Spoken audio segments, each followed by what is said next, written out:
साकिब साहब, जजेस तो बहुत सख्त सवाल कर रहे हैं सर। क्या इससे हम ये समझ सकते हैं कि शायद फैसले में कोई इतना मिलिट्री कोर्ट्स के हक में ना आए? बिल्कुल, अभी तक की जो समात बता रही है वो तो उसी तरफ जा रही है, बल्कि वो क्या कहते हैं कि जैसे जमाल खान बंदूखेल बहुत सवालात कर रहे हैं, तो उन्होंने एक दिन ख्वाजा हारिस को कहा कि आपके दलाइल तो बड़े अच्छे हैं लेकिन आप मुझे मुतासर नहीं कर सके अभी तक।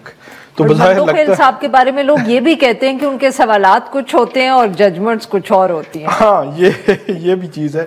आज जो बड़ी अहम चीज़ सामने आई वो ये थी कि जो बेंच है सुप्रीम कोर्ट का, कि जो अभी रिसेंटली जजमेंट्स दी गई हैं सिविलियंस के केसेस में, तो वो क्या देख सकते हैं या नहीं देख सकते, इस पे उनके रिमार्क्स आए तो उन्होंने कहा हाँ हम देख सकते हैं। अच्छा, तो मेरा ये मिलिट्री कोर्ट्स की जजमेंट्स हैं वो जजेस ने कहा कि हम देख सकते हैं। हाँ, इन्हीं बेंचेस को जजेस ने कहा कि हम देख सकते हैं। मेरा ये ख्याल है कि वो ख्वाजा हारिस ने जो दलाइल दे रहे हैं वो जजमेंट्स मंगवा लें। उन्होंने कहा हम ये भी देखेंगे कि वहाँ पे जो एविडेंस प्रोड्यूस किए गए, वहाँ पे जो गवाह थे प्रोड्यूस किए गए, उनका जो कानूनी जो प्रोसेस होता है वो फिलफिल किया गया या नहीं, और जजमेंट क्या है। तो मेरा ये ख्याल है कि ये सारी चीज़ें मंगवा लें और ये देख लें तो इनको समझ आ जाएगी कि मिलिट्री कोर्ट्स में सिविलियंस के ट्रायल होने चाहिए या नहीं होने चाहिए। सर वो अभी डिस्कस करें, आज उन्होंने मांगी भी है, मतलब कि नहीं, अभी डिस्कशन चल रही है। अच्छा। अब देखें वो, क्योंकि ख्वाजा हारिस कह रहे थे कि एक जजमेंट आपको दे देते हैं, तो मेरे लिए थोड़ा सा हैरान कौन था कि जजमेंट जब आती है, हमने तो ये सुना था कि वो एक पब्लिक डॉक्यूमेंट होता है, उस पर तो देख के खुल के बात भी हो सकती है। तो यहाँ जजमेंट आ चुकी है, वो कहते हैं नहीं हम एक देंगे, जो 65 या 85 जो है वो आई है। तो ये अजीब ही लगा मुझे कि एक क्यों देंगे, आप सारी दे दें। फिर वो क्या अगली समात तक, यानी कि कल आ जाएगी वो एक जजमेंट मे बी उनकी तरफ से पेश की जाए। फिर एक और जो इंपॉर्टेंट सवाल था कि ये जो सिविलियंस की हवालगी होती है मिलिट्री कस्टडी में जब जाते हैं तो मजिस्ट्रेट किस बुनियाद पर करता है, इस क्वेश्चन पे मेरा ख्याल में आईनी बेंच कोई ना कोई कुछ करेगा, करना चाहिए। कि अब जब मजिस्ट्रेट के पास आता है तो मजिस्ट्रेट ने स्पीकिंग ऑर्डर पास करना है, उसमें रीजनिंग देनी है कि अगर कोई कमांडिंग ऑफिसर कह रहा है कि हमारी कस्टडी में इसको दें, तो मजिस्ट्रेट वहां पे सेटिस्फेक्शन उसकी होगी और वो रीजनिंग भी इतनी सॉलिड हो कि वो बनता है कि दे दे, वगरना वो ना दे सके। क्योंकि जब से ये केस चल रहा है, बेंच ये मांग रहा है कि जो मजिस्ट्रेट जिन्होंने हवालगी के ये ऑर्डर्स दिए, वो जो स्पीकिंग ऑर्डर्स हैं वो हमें दिखाएं तो सही, वो अभी तक नहीं दिखाए गए। तो बहुत सारी चीजें ऐसी हैं जो अभी तक जो मिलिट्री की कस्टडी से लेकर जजमेंट से लेकर वो सामने भी नहीं आई और सवालात आ रहे हैं। तो ऐसे लगता है कि जो मिलिट्री कोर्ट में सिविलियंस के ट्रायल वाला मामला बरकरार रह नहीं सकेगा मेरे ख्याल में। पाशा साहब, आपने सुनी साकिब साहब काफी, मतलब कि कंसिडरिंग कि अभी समात जारी है, मेरे ख्याल में उन्होंने एक बहुत बड़ी बात कर दी है कि उनके ख्याल में ये रह नहीं सकेगा, कहीं ना कहीं ये जो फैसला आएगा ये मिलिट्री कोर्ट्स के खिलाफ ही जाएगा। आप इत्तेफाक करेंगे सर, या इतनी बड़ी बात शायद आप ना करना चाहें? देखिए, like to be more careful. ये साकिब का जो ओपिनियन है वो जजेस की जो ऑब्जर्वेशन है मुसलसल आ रही है इस समात के दौरान, उसकी बेस पे है। ठीक है, इनको हक हासिल है, कर सकते हैं प्रिज्यूम।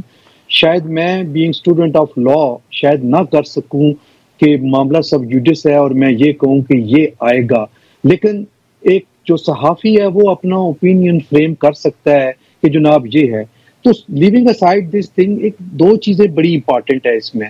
एक तो मैं ये समझता हूँ कि मैं being member Pakistan bar council, हमारा ये स्टैंस डे वन से रहा है कि सिविलियंस का ट्रायल मिलिट्री कोर्ट्स नहीं कर सकती और ना ही उनको करना चाहिए। बड़ा वाज़ेह स्टैंड है इस हवाले से।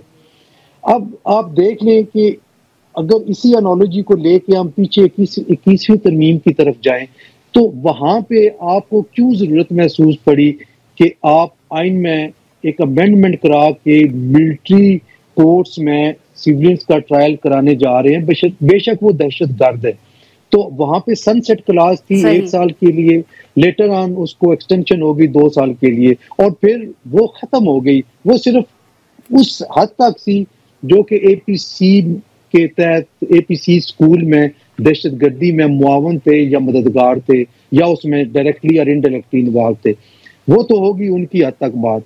तो आज बगैर अमेंडमेंट किए आप किस तरीके से सिविलियंस को मिलिट्री कोर्ट्स की तरफ रिज्यू कर रहे हैं, ये भी एक क्वेश्चन है और ये बड़ा इंपॉर्टेंट है कि अगर ये ठीक है आपका एक्ट तो फिर वो गलत था, आपको आइन में अमेंडमेंट नहीं करानी चाहिए थी। अगर वो ठीक है तो फिर ये गलत है। दोनों में से एक चीज को तो आप ठीक और दूसरी को गलत कहेंगे। तीसरी बात कि सही, यहाँ पे जजमेंट कभी भी सामने नहीं आई। हमने रोजमर्रा जिंदगी में देखा है, कोर्ट्स में बैठे होते हैं कि आर्मी के ट्रायल की जब अपील हाई कोर्ट में या सुप्रीम कोर्ट में आती है और जजेस कहते हैं कि आप जजमेंट दें, पार्टी डिमांड करती है जजेस से कि हमने ये जो अपील फाइल की है रिट की सूरत में, इसके साथ जजमेंट नहीं लगा सके क्योंकि हमें दी गई नहीं है। तो मैक्सिमम जो डॉक्यूमेंट उनको दिया जाता है वो एक सफे पे 5-6 लाइनें होती हैं कि जिसमें लिखा होता है hereby convicted such and such such and such, that's all. ना किसी एविडेंस को डिस्कस कर होते हुए वहां देखा है, ना कानूनी शहादत के तमाम जो असूल ज़वाबित हैं उन पे अमल दरामद होते हुए देखा है।